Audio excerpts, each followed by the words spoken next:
तो दांत उखाड़ेगा तो आपको पता नहीं चलेगा, वो दांत उखाड़ देगा। ऐसे पिलास रखता है छोटा सा, इस जोर से करके मोटे खींच लेता है, और फिर आपको क्या करेगा, नकली दांत लगा देगा।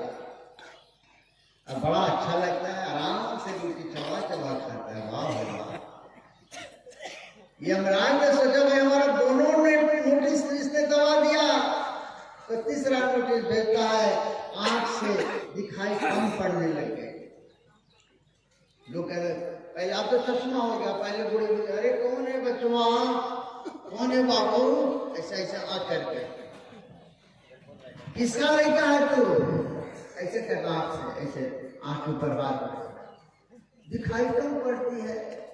तो क्या हुआ, और जो है नकली जो है आंख बनवा लिया, चश्मा लगवा लिया, तो ठाड़ से देखने लग गया। वाह और का चश्मा दूर तक देखने लग गया। काल ने सोचा, यमराज ने सोचा कि जो है तीसरा पत्र भी इसने दबा दिया, चौथा पत्र दिया, तो कान से सुनाई कम पड़ने लगी, और सुनता कम है।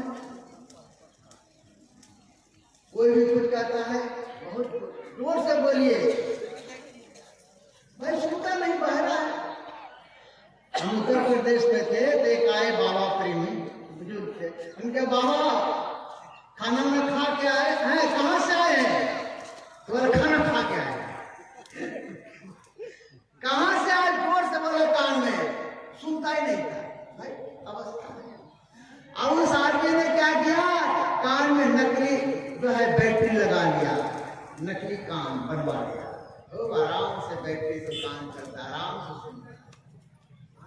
मनुष्य की असली उम्र 40 साल है, और 40 साल के बाद ये शरीर रोगों का घर हो जाता है, और धीरे धीरे शुगर होगा, तो बीपी होगा, तो हार्ट की बीमारी होगी, अनेक प्रकार की बीमारियां होगी, और धीरे धीरे वह काल की तरफ जाएगा। आदमी न भी चाहेगा तो भी जाना होगा। सज्जनों, तो इसी बात को संत महात्मा समझाते हैं, हे मानव नाम को जान लो, फुर्सत एक दिन हमेशा हमेशा के लिए फुर्सत हो जाएगी। आप न भी कहेंगे तो खेती का काम है, यमराज जी थोड़ा खेती का काम कर लेते हैं, गेहूं कटाई कर लेते, तब हमको ले जाएगा, कुछ नहीं सुनेगा। एक न एक दिन जाना है। तो सज्जनों, किस कमाई को करने के लिए आए थे, और गुरु महाराज जी को हीरा लुटा रहे हैं, फ्री में ज्ञान दे रहे हैं, किसी से पैसा नहीं लेते हैं। हाँ, गुरु का जो है या परंपरा, हमारे ऋषियों की परंपरा कि गुरु के पास खाली नहीं जाना चाहिए, फल फूल पुष्प द्रव्य जो भी हो उसके पास और लेकर के आए, बस इतना है। दुकान पर जाइए ना, क्या कि हमको सोने का कुछ जेवर बना देगा, इतना ऐसे इतना महंगा ग्राम है।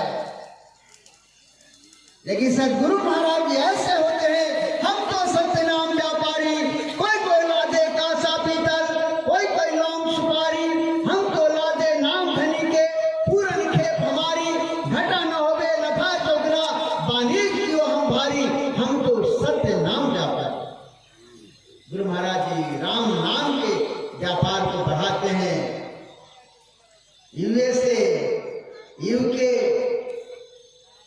अनेक देशों में तो आग लगी आकाश में, तो आग लगी आकाश में, झरझरे पड़े अंगार, संत न होते जगत में, सतगुरु न होते जगत में, तो जल मरता संसार, तो जल मरता संसार, संसार जलकर खाक हो जाता।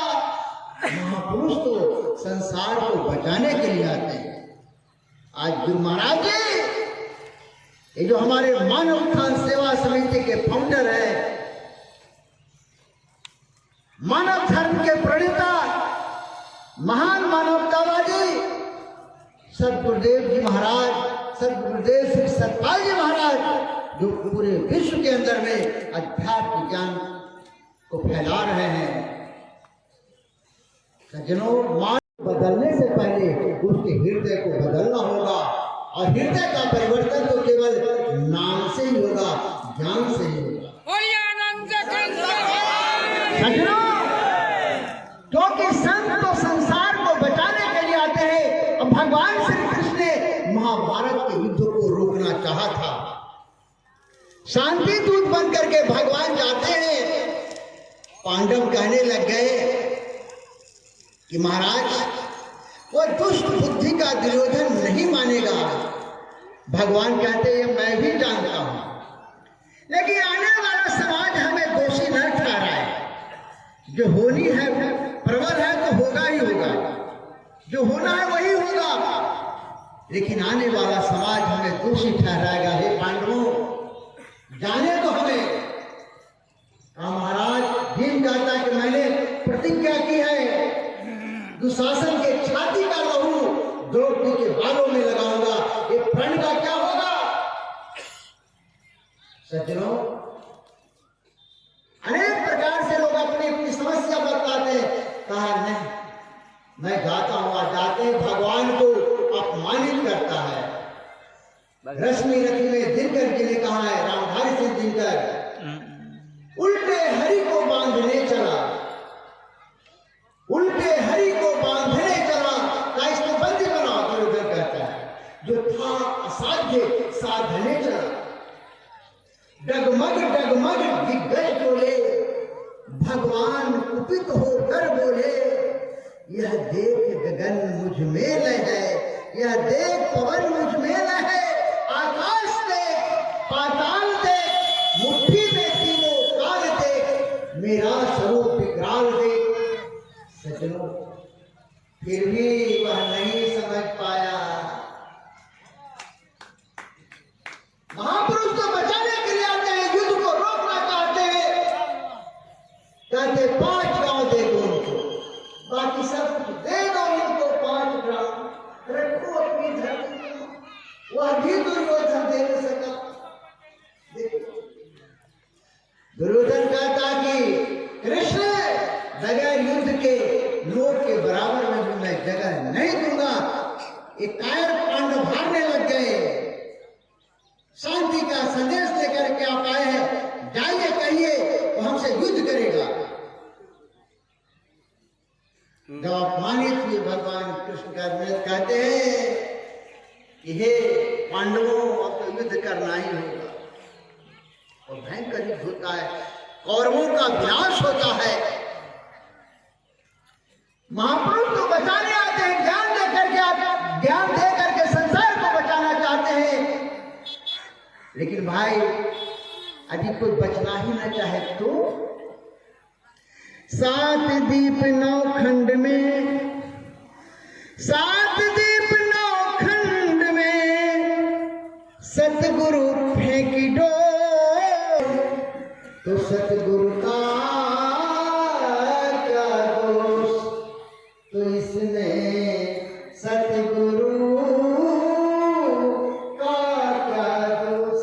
गुरु महाराज तो भाई लुटा रहे हैं, राम नाम के हीरा लुटा रहे हैं 7 दीप 9 खंड में। सज्जनों, लुटा रहे हैं, लुटा रहे हैं, लो लुटो नाम जो है राम नाम का हीरा मोती, लेकिन फिर भी मनुष्य नहीं जानना चाहता।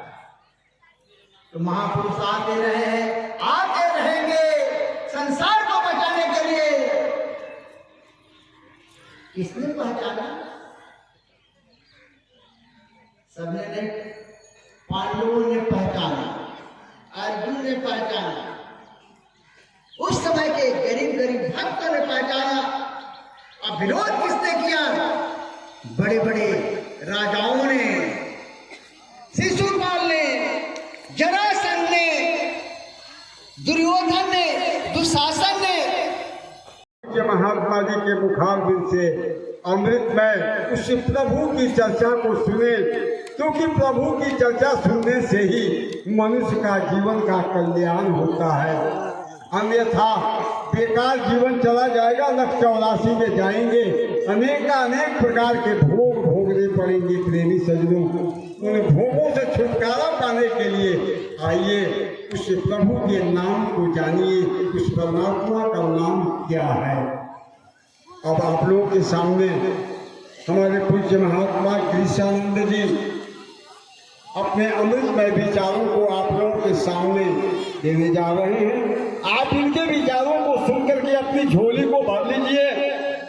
झोली को भर लेने के बाद फिर कहीं बांटते रहिएगा, वो खत्म नहीं होगा। यह ऐसा अमृत वर्षा है, ऐसा संपत्ति है, ये खत्म नहीं होता है। यह गुरु महाराज का प्रसाद है, इसको बांटते रहेंगे। लेकिन सबसे पहले हम संचय करके अपने अंदर में तो रखें। संचय करके जब रखेंगे उसके बाद बांटते रहिए। वो घड़ा वह झोला कभी खाली नहीं होगा। इसलिए प्रेमी सज्जनों, मैं प्रेम से आप लोगों से प्रार्थना करके कहता हूँ कि पूज्य महात्मा जी के विचारों को आप सुनें और सुन करके अपना जीवन कल्याण के बारे में सोचें। प्रेम से बोलिए श्री सद्गुरुदेव भगवान की जय, भगवान की जय। जरा जोर से और प्रेम से जयकारा बोलिए, दोनों हाथ उठाकर। जगजननी श्री माता जी की, सच्चे दरबार की, सियावर रामचंद्र की, पवन सुत हनुमान की, उमापति महादेव की, मानव धर्म की जय।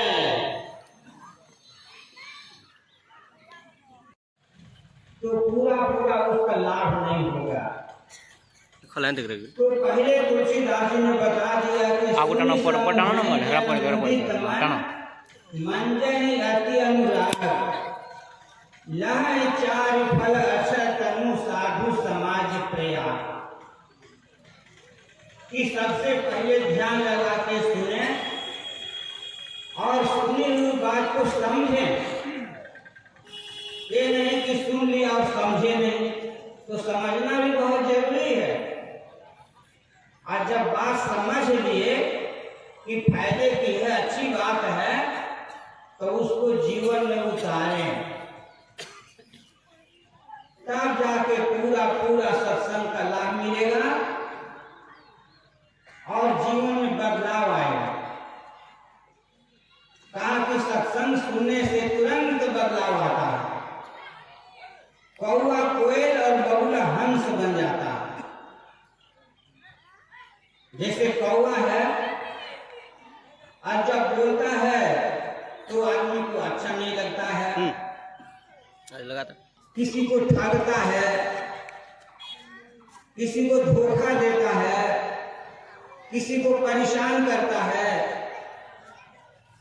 तो आदमी अच्छा नहीं लगता है। कौवा के समान है स्वार्थी व्यक्ति। लेकिन वही व्यक्ति जब ज्ञानी बन जाता है, सद्गुरु महाराज से ज्ञान प्राप्त करके भजन ध्यान करता है, उसको शांति मिलती है और दूसरों को भी प्रेरणा देता है। दूसरों को भी बताता है कि भाई तुम भी अपने हृदय में परमात्मा को जानो। वो सत्य है, चेतन है, आनंद के स्वरूप है। उस परमात्मा को जानने से जीवन सुखमय होगा, आनंदमय होगा। तो समझो वो कौवा से कोयल बन गए और उसकी बात सभी लोग ध्यान से सुनते हैं। इसी को बोलते कौवा से कोयल बनना। एक समय की बात है, ध्यान लगा के सुनिए। महात्मा जी ने खूब अमृत पिलाया है सत्संग का। थोड़ा देर ध्यान लगा के सुनिए। एक गांव में एक किसान भाई रहते थे। तो किसान बहुत सीधे साधे थे। अचानक उनके घर में चिट्ठी आती है राज दरबार से, और उस चिट्ठी में लिखा हुआ था कि राजा साहब आपको राज दरबार में बुलाए हैं और वो जो प्रश्न करेंगे आप आपको उसका उत्तर देना पड़ेगा। अगर उत्तर नहीं दोगे तो आपको फांसी पे लटका देंगे। अब किसान तो सीधे साधे थे, वो किसान डर है, दुखी हो गए, उदास हो गए। पता नहीं राजा के दरबार में जाऊंगा, क्या प्रश्न राजा पूछेगा, जवाब नहीं दूंगा तो फांसी पर लटका देगा। चिंता में था, लेकिन उसका एक दोस्त था, पुराना मित्र था, उसका नाम था लाभ। तो लाभ के पास जाता है और अपनी सब बात बता देता है कि राजा के दरबार से चिट्ठी आई है, फलाने तारीख को हमको बुलाया है, और प्रश्न अगर पूछेगा नहीं बताऊंगा तो फांसी पर लटका देगा। तो लाभ ने कहा कि देखो भाई, आपसे हमारी दोस्ती तो है, लेकिन हम आपको इतना सहायता कर सकते हैं कि आपको अच्छा कपड़ा दे देंगे, जूता खरीद के दे देंगे, पगड़ी दे देंगे, और भी खाने पीने का सामान आपको दे देंगे। लेकिन राजा के पास जाने का हिम्मत मेरे पास नहीं है, मैं राजा के पास नहीं जा सकता हूं आपकी सहायता करने के लिए, प्रश्न का उत्तर देने के लिए। किसान दुखी हो गया। फिर और एक उसका जिगरी दोस्त था, उसका नाम था यश। यश के पास गया। यश ने पूछा, भाई आप बहुत उदास हैं, क्या बात है, क्या कष्ट है? किसान मित्र ने कहा कि देखो भाई, हम बहुत दुखी हैं, राजा ने चिट्ठी भेजा है, दरबार में बुलाया है फलाने तारीख को, और हमसे प्रश्न पूछेगा, सही जवाब नहीं दूंगा तो फांसी पर लटका देगा। आप हमारी कुछ मदद करिए। तो यश ने कहा कि देखो भाई, हम आपको इस कार्य में बैठाऊंगा और राजा के दरबार के गेट पर छोड़ दूंगा, लेकिन राजा के पास मैं नहीं जा सकता हूं, मेरा हिम्मत नहीं है उसके पास जाने की। तो किसान देखो चिंता में पड़ जाता है, कोई साथ देने को तैयार नहीं होता। तो और उसका एक मित्र था, उसका नाम था ज्ञान। वो ज्ञान के पास में जाता है। ज्ञान पूछता है कि भाई तुम क्यों उदास हो? किसान बोलता है कि भाई राजा ने हमारे पास चिट्ठी भेजा है, फलाने तारीख को हमको बुलाया है, राजा प्रश्न पूछेगा, उसका उत्तर नहीं दूंगा तो हमको फांसी पर लटका देगा, इसलिए मैं दुखी हूं। तो जो ज्ञान उसका मित्र था उसको धीरज दिलाता, बोलता है मित्र तुमको चिंता करने की कोई जरूरत नहीं है, मैं तुम्हारे साथ चलूंगा और राजा को जो भी प्रश्न होगा सबका उत्तर मैं ही दूंगा, तुम सिर्फ खड़ा रहना। इतना जब सुनता है किसान तो खुश हो जाता है, उसके सारे टेंशन सब खत्म हो जाता है, प्रसन्नचित्त होकर घर आता है। जब उस समय आ जाता है, डेट आ जाता है, तो लाभ के पास जाता है, तो लाभ उसको अच्छा कपड़ा, जूता, पगड़ी सब दे देता है। फिर यश के पास में जाता है, तो जो यश है, यश उसको इस कार में बैठा के राज दरबार में छोड़ देता है और ज्ञान उसके साथ में जाता है।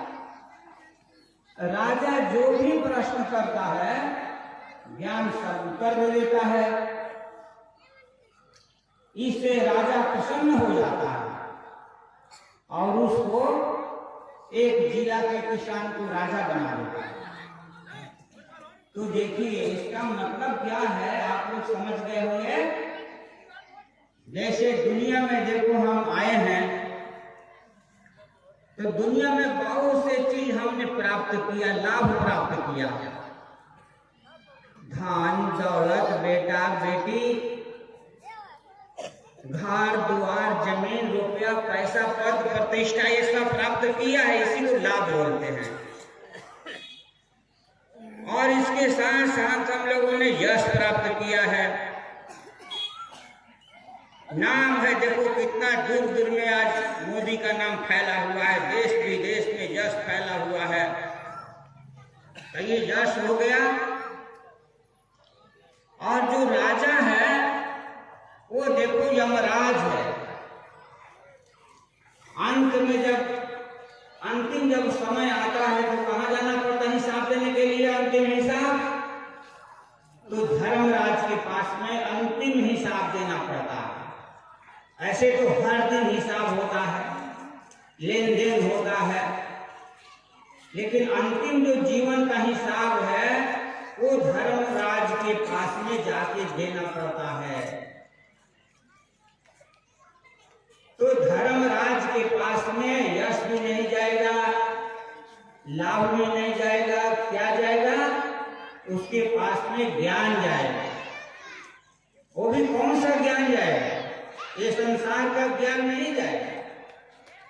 कार्य मन ये 2 दिन का मेला रहेगा, कायम न झक्का झमेला रहेगा। अर्धांगिनी जाएगी केवल मकान तक, प्रिय संबंधी जाएंगे शमशान घाट तक, मित्र भी अपना हक निभाएगा अग्नि दान तक। इससे तो आगे भजन ही है साथी, हरि के भजन बिना अकेला रहेगा। रे मन ये 2 दिन का मेला रहेगा, कायम न जग का झमेला रहेगा। तो कहा कि अंत में जो मानव का साथी है वो भगवान का नाम है, भगवान का ज्ञान है, उनके स्वरूप का और उनके नाम का जो ज्ञान है वही अंत में जीव के साथ जाता है। अगर जिसने नाम के कमाई नहीं किया है, भगवान के स्वरूप का ध्यान नहीं किया है, तो आदमी अकेले संसार में भटकता है। इसलिए बड़े बड़े संत आए, बड़े बड़े महान पुरुष आए, आज गुरु महाराज जी आए हुए हैं और हम लोग को क्या समझाते हैं? गुरु महाराज यही समझाते हैं, कलु आयो नाम जपो नाम जपो। ये कली काल आ गया है और भगवान का स्मरण करो, भगवान का नाम का जाप करो। ये गुरु महाराज जी हम लोग को हरदम समझाते हैं। लेकिन बहुत से लोग हैं जो समय के सद्गुरु को नहीं पहचानते हैं, और जब तक पहचानेंगे नहीं तो उनको फायदा नहीं होगा, घाटा ही घाटा होगा। सतयुग में जब भगवान विष्णु आए धर्म की स्थापना करने के लिए, धर्म कमजोर हो गया तो उसको मजबूत करने के लिए जब भगवान विष्णु आए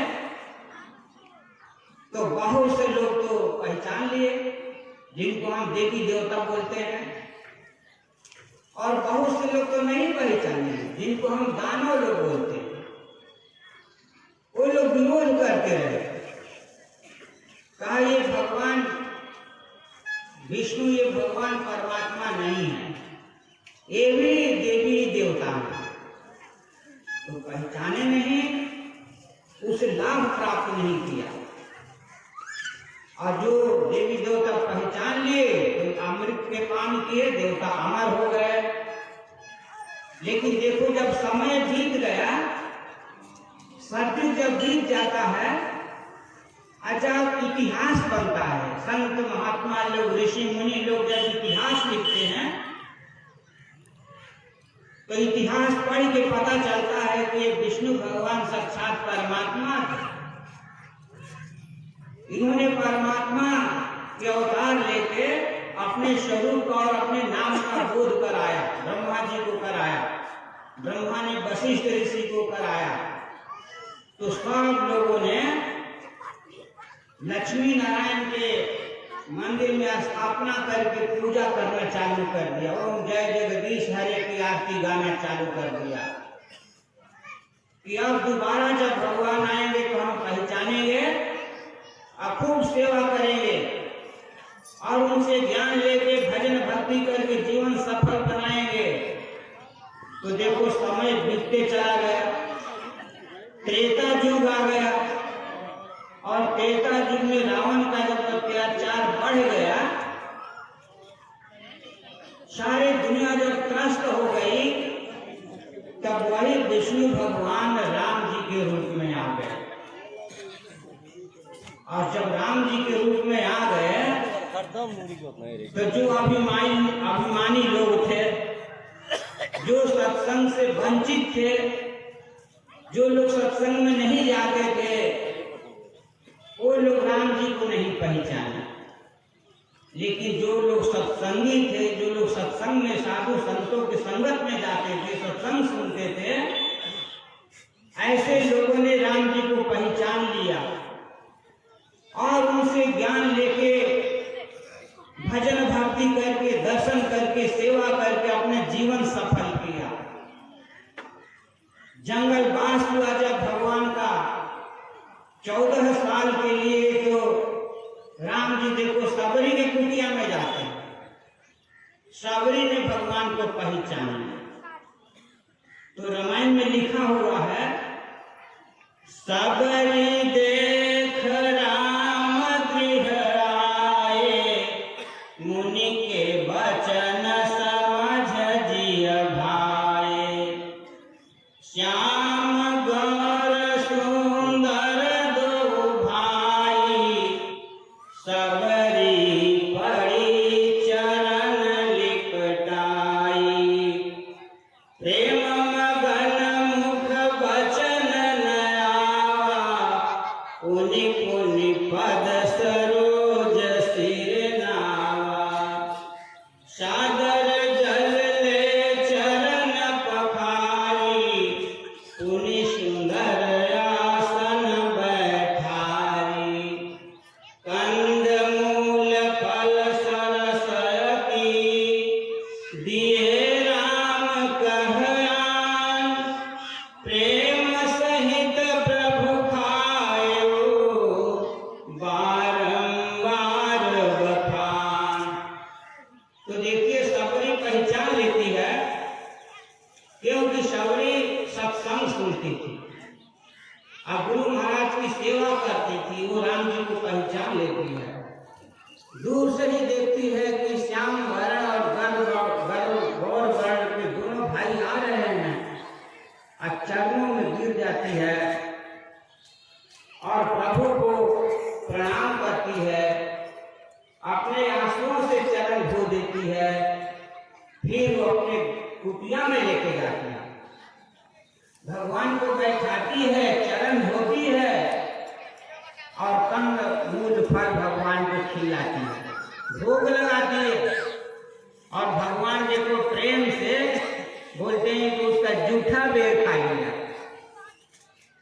क्योंकि चक चक के रखती है। और भगवान खूब आशीर्वाद देते हैं उसको, खूब प्रसन्न होकर आशीर्वाद देते हैं। सबरी बोलती कि हे प्रभु, देखिए हम आपकी महिमा क्या गाएं, वेद शास्त्र ऋषि मुनि जो खूब विद्वान है, वो भी आपकी महिमा गाने में सकुचाते हैं, इतना आपकी महिमा परम्पार है। हाथ जोड़ के भगवान से विनती करते हैं, कान जोर आगे भई खाड़ी, प्रभु बिलो की प्रीत अति बाड़ी, स्तुति के ही विधि करहूं तुम्हारी, अधम जाति में जड़मति भारी, अधम ते अधम अधम महनारी, तीन मह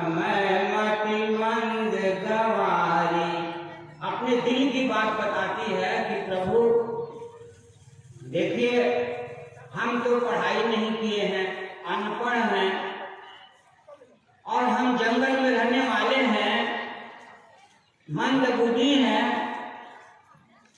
इसलिए प्रभु हमने वेद शास्त्र तो नहीं पढ़ा है, हम आपकी महिमा कैसे गाएं, कैसे आपकी बखान करें।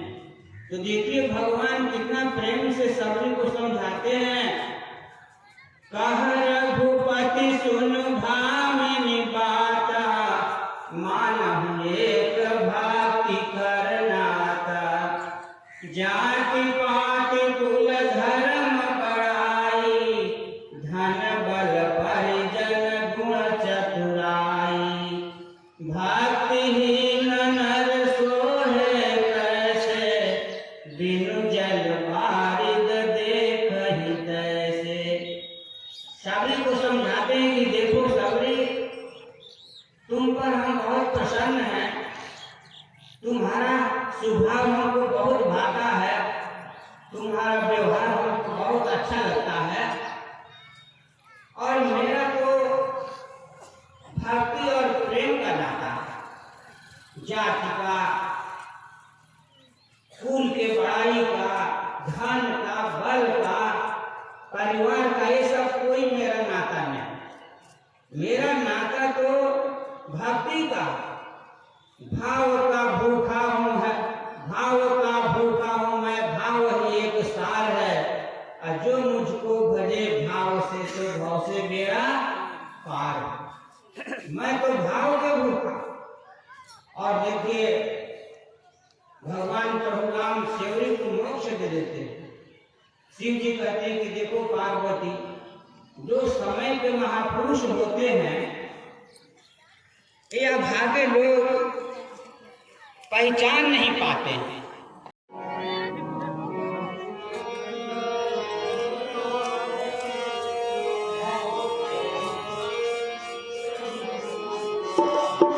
गुरु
त्वमेव माता च पिता त्वमेव त्वमेव बन्धु च सखा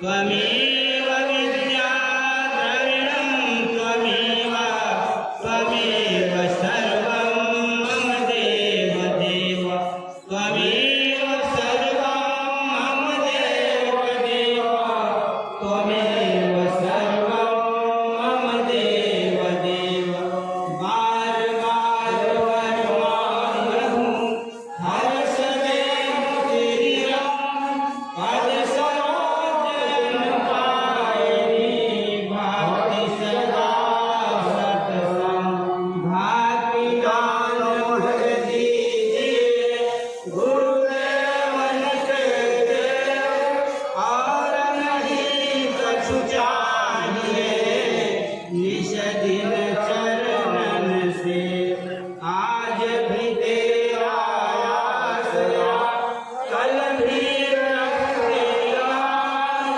घड़ी घड़ी तेरा आसरा शरण बड़ा मैदान से प्रार्थना है सब साथ में बोलिए। हे मेरे नाथ आप अपनी सुधामयी सर्वसमाधित पावनी अहेतु की कृपा से मानव मात्र के हृदय में विश्व बंधु एवं